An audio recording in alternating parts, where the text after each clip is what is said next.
Escola Sabatina começou, me encontrarei com meu Jesus. Olá, irmãos, tudo bem com vocês? Vamos para mais um estudo da lição da Escola Sabatina? Nós já estamos na lição 10, né? Quase terminando aí o trimestre. E essa lição foi muito boa. A lição de hoje é espiritualismo exposto. Nós vamos falar nesta semana sobre um tema que é bastante debatido, né, no mundo religioso. O verso para memorizar está em 1 Tessalonicenses, capítulo 4, versos 16 e 17, que diz: Porque o Senhor mesmo, dado a sua palavra de ordem, ouvida a voz do arcanjo e ressoada a trombeta de Deus, descerá dos céus, e os mortos em Cristo ressuscitarão primeiro. Depois, nós, os vivos, os que ficarmos, seremos arrebatados juntamente com eles entre nuvens para o encontro com o Senhor nos ares, e assim estaremos para sempre com o Senhor. Então, essa semana nós vamos falar sobre a morte, né? Um tema tão debatido no meio religioso, tantas teorias, tantas versões, e a gente vai ver hoje na lição o que a Bíblia fala a respeito da morte. Então, como eu disse, né, essa parte espiritualista, questionamentos a respeito da morte, ele existe há muito tempo, né?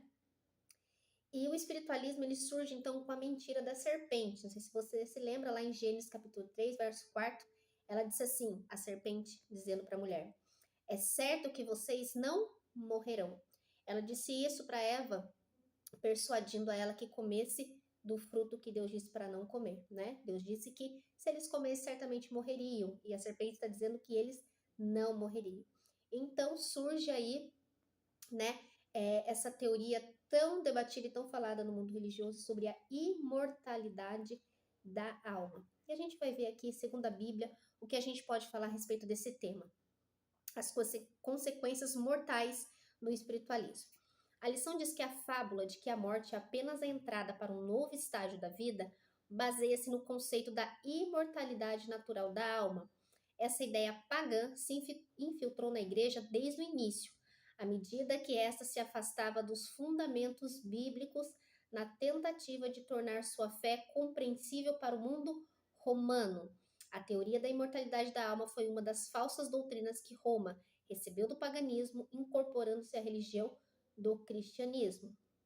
E aí aqui vai dizer que o Senhor, ele proibiu, né, o Senhor Deus, o povo de se envolver com o ocultismo. Israel não deveria tolerar encantador, necromante, praticante de magia ou qualquer que consultasse os mortos. Se você ler, né, o Antigo Testamento, você vai ver vários momentos Deus falando contra todas essas práticas. Existia punição para isso, né? A feitiçaria é demoníaca.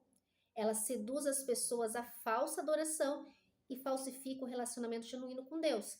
E semana passada a gente já falou sobre algo que queria colocar uma adoração falsa, né? Trocando o dia que Deus tinha determinado para ser adorado. E aqui também, esse falso ensino, ele também quer ensinar às pessoas uma falsa adoração. O espiritismo está no centro do plano de quem? De Satanás, de levar o mundo cativo. Mas Jesus, por seu poder, liberta os cativos das correntes do mal que os prendem. A crença de que os mortos vão direto para o céu na morte, embora antibíblica, como a guarda do domingo também existe, portanto, tempo e está tão firmemente enraizada que é muito difícil abandoná-la.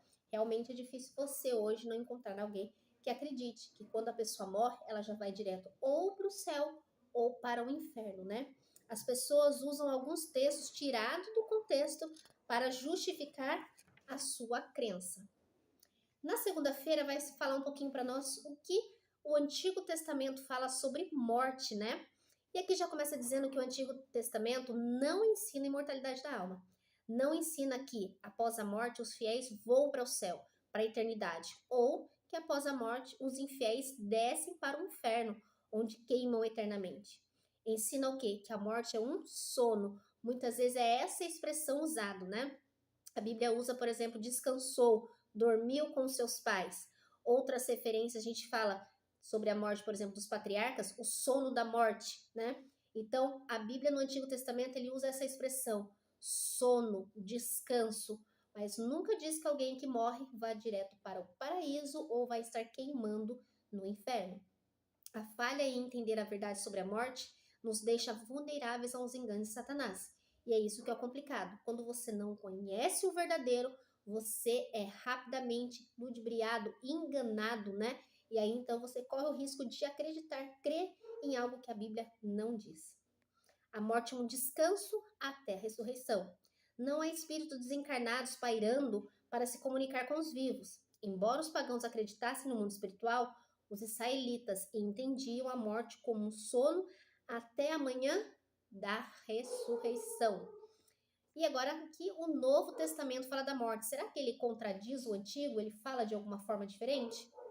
A Bíblia diz, né, através aqui do nosso estudo, que o Antigo e o Novo usam o sono como símbolo da morte. Pelo menos 53 vezes na Bíblia, a palavra sono é equiparada à morte. Os escritores bíblicos concordam que não há existência consciente em uma suposta alma imortal, que deixaria o corpo após a morte. O Novo Testamento reforça uma dimensão já sugerida no Antigo, a ressurreição gloriosa no retorno de Cristo. Os evangelhos enfatizam que a vida eterna está somente em Cristo. Os demônios do inferno não podem roubar dos crentes a certeza de vida eterna. Por quê? Porque Cristo venceu por nós na cruz do Calvário. A sepultura não pode conter as suas vítimas. A ressurreição de Cristo é a garantia de que os fiéis um dia serão ressuscitados em seu retorno. E aí a morte vai perder para sempre. Então, a lição nos mostra aqui, e dá vários versos que você pode ler aí na sua casa, que tanto o Novo quanto o Antigo Testamento, eles concordam a respeito do assunto da morte e usam muito a expressão sono. A pessoa está dormindo, inconsciente, aguardando a primeira ou a segunda ressurreição. Que seja na primeira, né, que é para a ressurreição para a vida eterna. Quarta-feira, espiritualismo nos últimos dias, parte 1. A lição está dizendo aqui que o diabo ele vai usar sinais e maravilhas para enganar multidões antes da volta de Cristo. E é por isso que nós precisamos estar atentos para não sermos enganados, né? Satanás ele tem também um poder aí para realizar coisas maravilhosas que vai espantar os olhos das pessoas, mas somente aquele que está ligado em Cristo vai conseguir identificar o falso e o verdadeiro. Satanás, pouco a pouco, tem preparado o caminho para sua obra-prima de engano, o desenvolvimento do espiritismo. Até agora não conseguiu executar completamente seus planos, mas conseguirá alcançar seu objetivo no fim dos últimos dias. A Bíblia diz que ele enganaria, se possível, até os escolhidos. Então pensem que vai ser um engano muito, muito forte. Vai ser algo que pode abalar a estrutura aí daquele que se diz firme na fé. Por isso nós temos que conhecer a palavra de Deus. Não é difícil ver como milhões que não entendem o estado dos mortos poderão ser iludidos com a ideia de que os mortos continuam a viver após a morte. E para terminar, espiritualismo nos últimos dias, parte 2. Nossa esperança de salvação está onde? Em Cristo Jesus. Suas mãos manchadas de sangue nos convidam a aceitar o sacrifício oferecido a um custo infinito. Em breve, Cristo voltará para reivindicar os seus. A segunda vinda de Cristo é a bendita esperança. O objetivo de Satanás é destruir essa esperança. Ele realizará maravilhas e qualquer coisa que leve as pessoas para longe da verdade da salvação em Cristo. Nos últimos momentos da história, Satanás promulgará seu engano final. Terríveis cenas de caráter sobrenatural logo se manifestarão nos céus como indício do poder dos demônios de realizar milagres. Os espíritos diabólicos irão aos reis da terra e ao mundo inteiro para mantê-los no engano e forçá-los a se unir a Satanás em sua última luta contra o governo do céu. Surgirão pessoas dizendo que o próprio Cristo o próprio Cristo e reivindicando o título e adoração que pertence somente ao Redentor. Farão milagres de cura, afirmando terem recebido do céu revelações que contradizem o testemunho das Escrituras. Tudo que fala contra as Escrituras, você pode ter certeza que não parte da parte de Deus.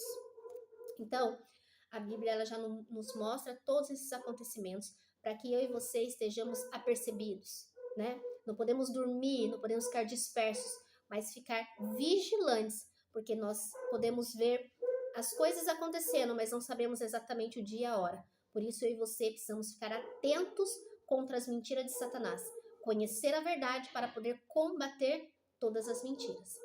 Amém? Vamos orar? Senhor amado Deus, querido eterno Pai, obrigado, Senhor, por mais um dia de vida, obrigado por mais um estudo da tua lição. Um tema tão importante, Senhor, que o mundo inteiro debate a respeito da morte, do sono da morte, se vamos para o céu, se vamos para o inferno, se vamos queimar eternamente, se existe um espírito que sai de nós e fica pairando pela terra. Tantos questionamentos, Senhor. Mas se irmos para a Bíblia Sagrada, nós encontraremos a verdade, porque o Senhor não nos deixou desamparados. A Bíblia revela a verdade sobre a morte. E ela também fala de algo extraordinário, que é a ressurreição em Cristo Jesus. E é isso que nós aguardamos, Senhor. Que se nós, e todos aqueles que morreram em Cristo, hão de ressuscitar naquele dia. E se nós, assim como Paulo falou, estivermos vivos, escutaremos o som da tua voz e encontraremos contigo nos céus. Que esta verdade continue no nosso coração, para não sermos enganados, e que essa verdade seja tão forte em nós que vamos dividir isso ao mundo para que todas as pessoas tenham a oportunidade de conhecer a verdade. Te agradecemos por todas as bênçãos e pedimos continue conosco, nos abençoe e nos guardando, em nome de Jesus. Amém e graças a Deus. Amém? Que Deus te abençoe e que você use essa verdade para alertar e iluminar a vida de outras pessoas. Até a próxima lição, se Deus quiser.